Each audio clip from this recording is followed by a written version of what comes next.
मधुबाला बहुत बीमार हैं, उनके पास इतना वक्त भी नहीं है, तो आप उनसे ज़रूर मिल लें।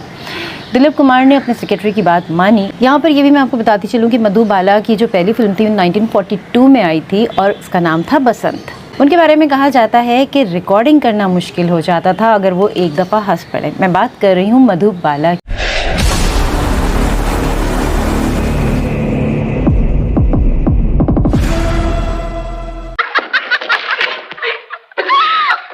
हेलो अस्सलाम वालेकुम। जी हाँ, मैं शुगुफ़ा यास्मीन यानी कि SY, और आज जिस एक्ट्रेस को हम ट्रिब्यूट दे रहे हैं, बहुत ही खूबसूरत हंसी की मालिक, और उनकी कहते हैं हंसी बड़ी डिफरेंट सी हुआ करती थी। बड़ा ही अंदाज़ जो था वो सॉफ्ट सा था, और जब उनको हंसी आती थी तो वो हंसी रुकती नहीं थी।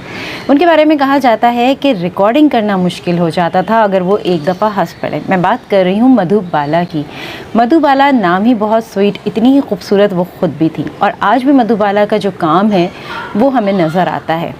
आज मैं आपको बताऊंगी मधुबाला के हवाले से कि मधुबाला ने कहाँ से आगाज़ किया और किस तरह से वो फील्ड में आई। Madhubala as a child actor जो है वो मीडिया में आई, उन्होंने कदम रखा और अपना काम शुरू कर दिया, लेकिन ऐसा नहीं था कि उनका कोई फैमिली बैकग्राउंड था और वो उसकी वजह से जो है वो मूवी में आ गई।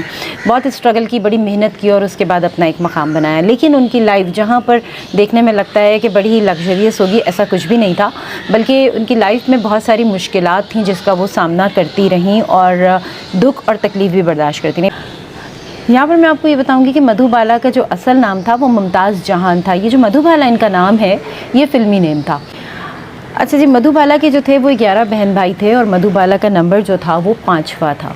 यहाँ पर मैं आपको ये भी बताती हूँ कि थोड़ी सी बात मैं करना चाहूँगी इनके वालिद के हवाले से, क्योंकि मधुबाला के वालिद का जो किरदार था ना वो इनकी ज़िंदगी में बहुत ज़्यादा अहम था। और वजह ये थी कि उन्हीं के ऑर्डर्स, उन्हीं के इंस्ट्रक्शंस जो हैं वो मधुबाला पे असरअंदाज होते थे। थोड़ा सा मधुबाला के वालिद के हवाले से मैं बता दूं कि ये एक टोबैको कंपनी में काम किया करते थे और जो कि पेशावर में थी। जब वहाँ पर नौकरी छूट गई और कोई कमाने वाला नहीं बचा था तो इनके वालिद ने तय किया कि हम दिल्ली जाएंगे। वहाँ पर भी उनका काम नहीं बना, तो फाइनली उन्होंने ये तय किया कि हम बॉम्बे का रुख करेंगे। बॉम्बे पहुँचने के बाद बॉम्बे टॉकीज़ में मधुबाला को एज अ चाइल्ड एक्ट्रेस जो है वो काम मिल गया। उन्होंने काम शुरू कर दिया, लेकिन उस वक्त इस बात का अंदाज़ा लगाना बड़ा मुश्किल था कि मधुबाला एक बहुत बड़ा नाम आगे चल के बनने वाला है। यहाँ पर ये भी मैं आपको बताती चलूँ कि मधुबाला की जो पहली फिल्म थी 1942 में आई थी और उसका नाम था बसंत। मधुबाला ने बतौर चाइल्ड एक्ट्रेस बहुत सारी मूवीज़ में काम किया और उसके बाद उनके वालिद ने एक और फ़ैसला किया, और वो फ़ैसला ये था कि वापस दिल्ली का रुख करेंगे। वापस दिल्ली गए तो वहाँ पर बिल्कुल उनको काम नहीं मिला, लेकिन खुशकिस्मती से मधुबाला का काम जो है उस ज़माने की एक मशहूर स्टूडियो मालकिन थी देविका रानी, उन्होंने देखा हुआ था, तो उन्होंने मधुबाला को वापस बॉम्बे बुला लिया। इसी दौरान मधुबाला अपने काम में मसरूफ़ थी, दिन रात मेहनत कर रही थी, लेकिन इसके साथ साथ उनकी एक मुलाकात हो गई नजूमी से। नजूमी ने जब मधुबाला का हाथ देखा तो मधुबाला से कहा कि ये लड़की बहुत पैसा भी कमाएगी, नाम भी कमाएगी, और फिर उसने एक ऐसी बात कही कि ये लड़की अपनी पूरी ज़िंदगी नहीं जी पाएगी। नजूमी ने तो पेशन गोई कर दी और बात आई गई पुरानी हो गई। मधुबाला अपनी ज़िंदगी में मसरूफ़ थी। उस दौर में वो बॉम्बे डॉग में रहा करती थी। एक रोज़ बहुत ज़बरदस्त धमाका हुआ, सारी बस्ती जल के राख हो गई, लेकिन खुशकिस्मती से मधुबाला अपने पूरे ख़ानदान के साथ एक थिएटर देखने गई हुई थी, तो उनकी जान तो बच गई। अब तय ये होना था कि मधुबाला अपने पूरे ख़ानदान के साथ रहेंगी कहाँ। तो वहाँ पर एक शख्स था जिसने ये कहा कि जब तक तुम्हारा इंतज़ाम नहीं होता तुम मेरे घर में रह सकती हो इत्मीनान के साथ। मधुबाला उनके घर में रहने लगी और अपना काम करती रही। 14 साल की हुई तो उन्होंने मूवी नील कमल में एज अ हीरोइन काम किया। गुजरता गया, मधुबाला जो है मुख्तलिफ हीरोज़ के साथ नज़र आती रही। अशोक कुमार के साथ भी उन्होंने काम किया, और इसके अलावा उनकी मूवीज़ में महल, कसूर, तराना और भी बहुत सी जो मूवीज़ हैं वो शामिल हैं।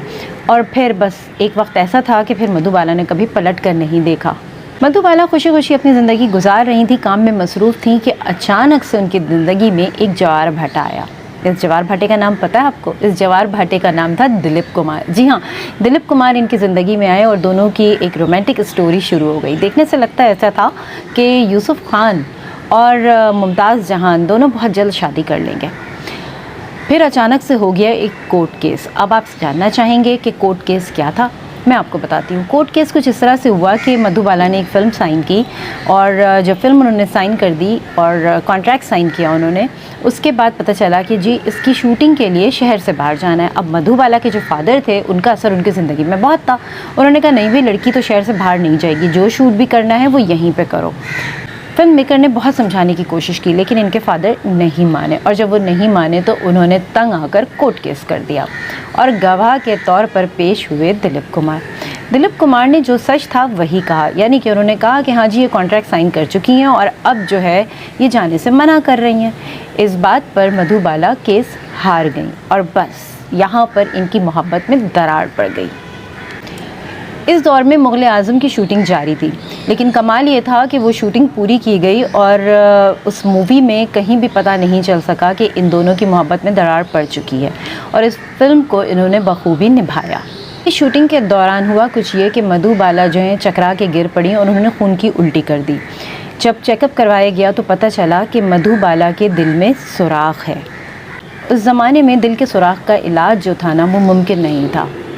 ऐसे में मधुबाला की मुलाकात हुई किशोर कुमार से।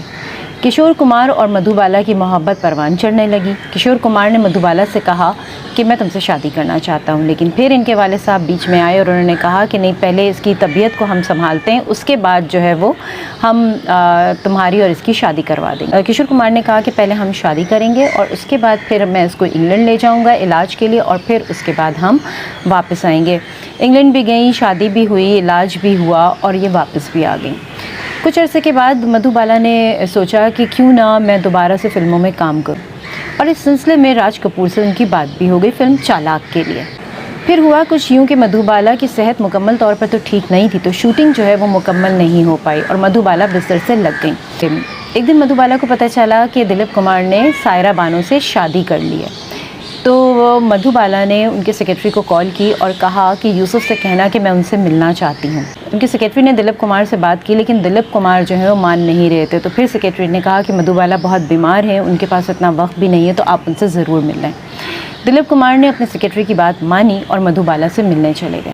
मधुबाला की जब दिलीप कुमार से मुलाकात हुई तो मधुबाला ने बस इतना कहा कि सुना है कि हमारे शहज़ादे को उनकी शहज़ादी मिल गई है, और उसके बाद खामोशी हो गई और दोनों में कोई बात नहीं हुई।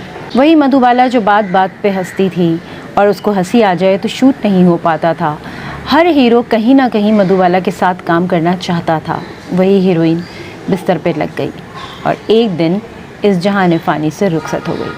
लेकिन मधुबाला के बारे में मैं ये कहूँगी कि मधुबाला ज़िंदा है हमारी यादों में, हमारी बातों में, और साथ साथ उनका काम जो है वो भी हमारे सामने मौजूद है और सीखने वालों के लिए उसमें बहुत कुछ है। आज बस इतना ही। शगुफ्ता यास्मीन यानी कि SY को दीजिए इजाज़त, फिर मिलेंगे। खुदा हाफ़िज़।